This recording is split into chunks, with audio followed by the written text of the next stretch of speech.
Just getting my morning walk in. It's a nice sunny morning, still close to freezing though, pretty cold here near Toronto, Canada. I wanted to challenge grandparents with grandkids that are suspected to have autism, have speech delays, epilepsy, physical delays. I challenge all parents, moms and dads. I challenge you guys with children that have autism, speech delays, and any other comprehension or speech issues. I challenge you guys.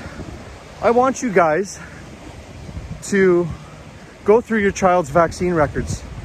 And I want you to plot it out on a timeline, month by month, over the years. And I want you to all plot it out in a line graph so you could visually see it. Then what I want you to do is I want you to go back through all your pictures, all your videos of your child, all the pictures, all the videos of your grandchild. And I want you to make a timeline of everything you notice in all those pictures and videos. Their eye contact, their speech, whether they're interacting with you, babbling with you, trying to have conversation with you, whether they're crawling, walking, in their own world, scared, anxious. I want you to see when these things changed in your children. And I want you to put that on a line graph and chart it all down and look at it.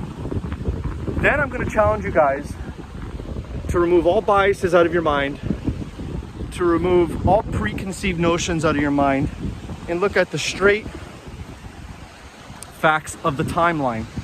And then come to your own conclusions. So I encourage you, get both those timelines, the one of all the videos and pictures of your child or your grandchild, and the one of the timeline of all the vaccinations your child has received, the childhood vaccinations.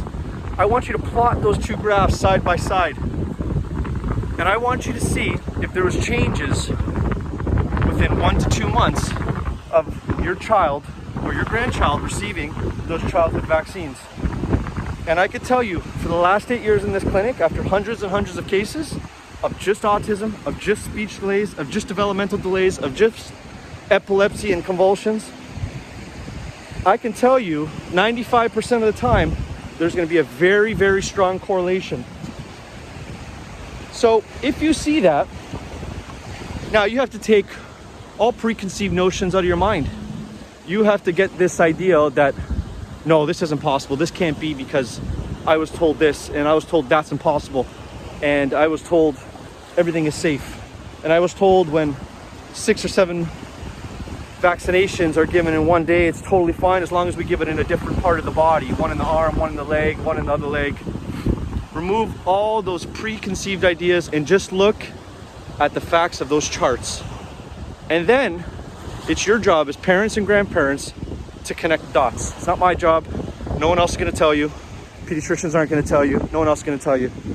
Do that and come to your own conclusions and see if there is even a slight possibility that things changed after those events. Maybe they didn't. But in my experience here, and it's just experience that I've seen from what parents have told me, not my opinion, just what I've been told, testimonials, what I've been told, case notes I've taken, hundreds and hundreds and hundreds of them. Put it together and connect the dots. And then ask yourself, are they as safe and effective as everybody says? We're in a world now where they're taking away all freedom of choice. Everybody says you're diseased if you don't go rush and get this COVID vaccine that has a global recovery rate of 99.97%, has virtually no serious complications or fatalities for people under the age of 60 or 65 years old. Its numbers have increased in the same exact proportion that influenza has decreased in every state in the United States, in every province in Canada, in almost every other country. There's no guarantee. Actually, they say that it will not prevent transmission. They say it will not prevent you from transmitting it or getting it. All it does is it can lessen the symptoms of it. The animal trials have not been completed on it. It usually takes 5 years of testing and trials for an FDA vaccine to be approved. This was done in less than a year. So why are they taking away our freedoms? Why are they rushing to have this in? Because of fear? Look at all the facts, look at all the data, look at the numbers, look at all the people who have unfortunately passed away and have been diagnosed with COVID as the cause of death. Look and see how many comorbidities they had. Heart disease, cancer, high blood pressure, emphysema. The list goes on and on. They have 2 to 3 comorbidities along with this. So this is the era we're in of no choice, rushing to make rash decisions, not looking at the facts, and basing all our decisions on fear and anxiety and propaganda. So I want to do a video on this and just share that with you. But I encourage you guys, at the end of the day, do those 2 timelines. See for yourself if there is a correlation. Maybe there's not. Most likely there will be.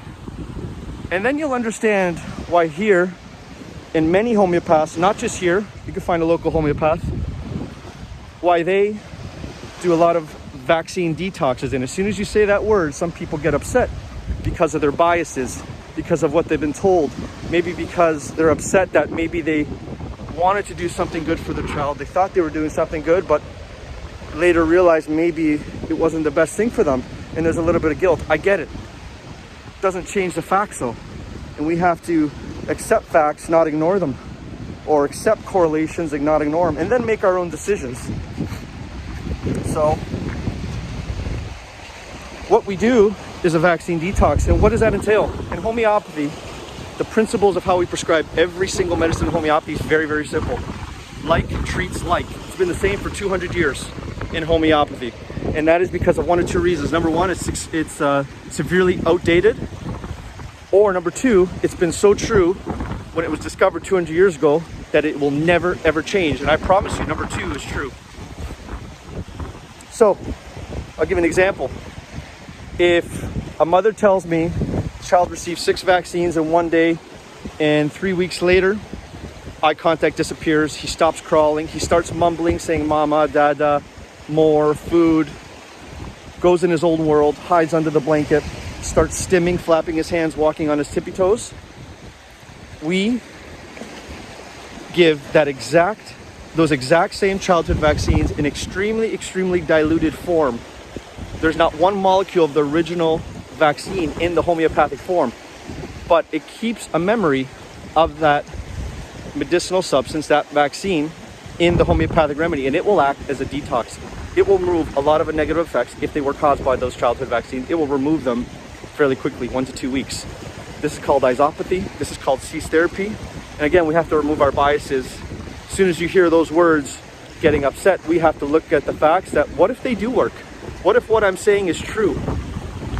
Then you owe it to your child, you owe it to your family to get them better, and try it. You don't have to come with me. I'm not here to sell you anything. We offer it, but I'm not here to sell you anything. Find a local classical homeopath that does C's. Find a local classical homeopath that knows how to do isopathy properly and diluted,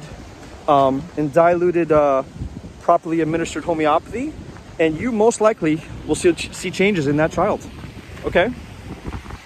I have a challenge for all pediatricians, all family, your family physicians, if any of them are listening, or if you're related to any of them, share this with them. I asked them to remove their biases about how there is absolutely no possibility that anything negative could happen from any childhood vaccines, that any speech delays or aggression, it's impossible that it's caused by any childhood vaccines. I encourage them, take a little course on cease therapy. You don't have to be a homeopath.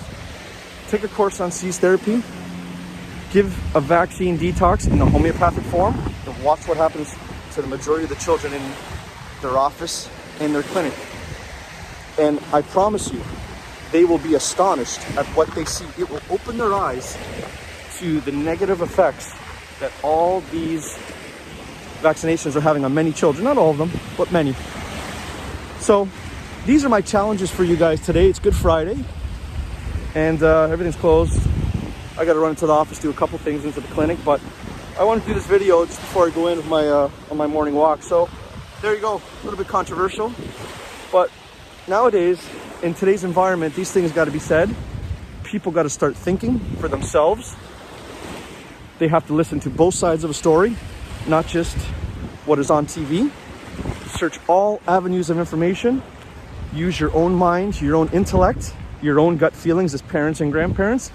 I hope this was helpful. And just open your eyes, everybody. Ask questions. Look at the facts. Look at data. Look at statistics. Look at everything. Don't make a decision based off one thing. Wish you guys all the best. Love you. God bless.